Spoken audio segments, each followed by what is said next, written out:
Welcome to Morningstar. We're heading off on quite an exciting journey today, or at least my guest is, but we get to come along. Matthew Gray is Associate Director for Stewardship, covering Eurasia's emerging markets here at Morningstar Sustainalytics, and he's on his way to Saudi Arabia and Turkey to meet with some of Eurasia's highest at-risk companies in terms of ESG performance. And he's joining us straight from Istanbul Airport to talk a bit more about his journey. It's great to have you here, Matthew. Can you start off by telling us who you're going to meet? I'll be meeting with, in Saudi Arabia, first I'll be meeting with companies primarily. They're our issuers. And then I'm also going to be meeting with some local stakeholders that are going to help shape the context. So the way I look at it is there's 3 C's. So you have the companies, you have the culture, and the context. And when we're engaging with emerging markets, especially those as dynamic as this, it's very important to know a bit more of the culture and the context behind. But I also know that a lot of fund managers all around the world engage with companies on different ESG aspects. Why would these companies listen to Sustainalytics or you when you're traveling there? It's more engaging because we're not coming across, and we're not by any means an auditor or a consultancy firm. That's not the service that we're providing to them. But we're really engaging. So this is the way that I look at it. It's a bit more of as a partnership, as a collaboration. So that's the first area. The other one is, we get on the airplane.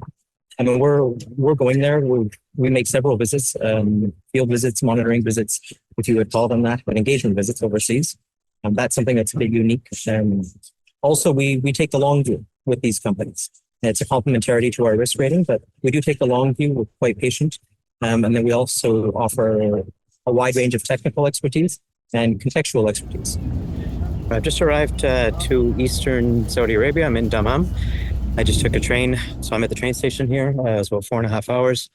The last few days I've been primarily in the Riyadh region, so in the capital, but also in the outskirts, about 100 kilometers outside. And I've been visiting companies, what we do in engagement, and then also just understanding the context and the culture.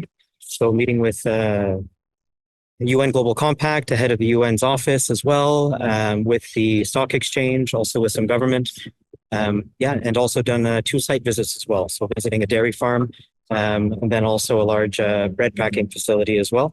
And then I'm here in the East to look at a bit more, some more companies and a bit more sites. Okay. Is there anything that surprised you so far? Oh, yeah. This is the essence of the emerging markets now, right? They're not really staying static. So there's, particular to Saudi Arabia, it's the speed, the buy-in of the reforms. They have a Vision 2030, and it seems all the right stakeholders are on board with it. So you have the companies, you have the universities, but it's all being led by the government. So that's absolutely, that's impressive. The ESG risk rating measures a company's exposure to industry-specific material ESG risks and how well a company is managing those ESG risks. The companies that Matthew is meeting with have a high ESG risk rating from Sustainalytics, and that means that the enterprise value is considered to have a high risk of material financial impacts driven by ESG factors. After traveling around for 10 days, Matthew's now back home, so let's catch up with him to see what his key takeaways from this trip are.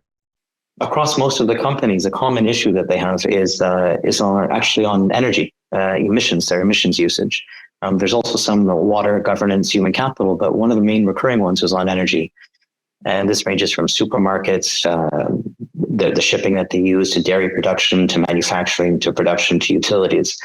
They're all very good at setting the targets and the goals, but the pathways really aren't that clear. So they might have it in the short term, and then they seem to jump to about 2050. And a common element was that they're all waiting for technology, and a lot of them are also waiting for financing for that technology.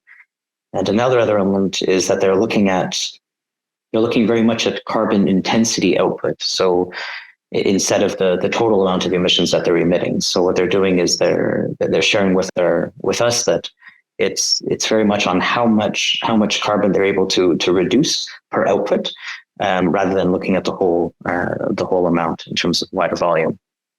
That's one. The other one is just regulation. The progress on regulation in these 2 countries is very impressive. They're also aligning very well to IFRS. For Turkey, it's for 2025. For Saudi Arabia, it's 2027, maybe 2026. It's not going to be fully encompassing of all the industries, but the fact that the regulation is so well advanced and it's so inclusive with many of the companies as well, but also external stakeholders, and also the UN, which was notable as well. That's the second one. And the third one, again, is just this recurring thing that emerging markets are very individual, and they're at different stages of maturity. There's still different levels of optimism and pragmatism for each. And there's some distinct differences, of course. A big one that I came across was immigration. Different countries look at immigration different ways. They need the foreign talent. Other ones are very, very capable of having all that talent in the country, like a Turkey, for example, or a China, for example.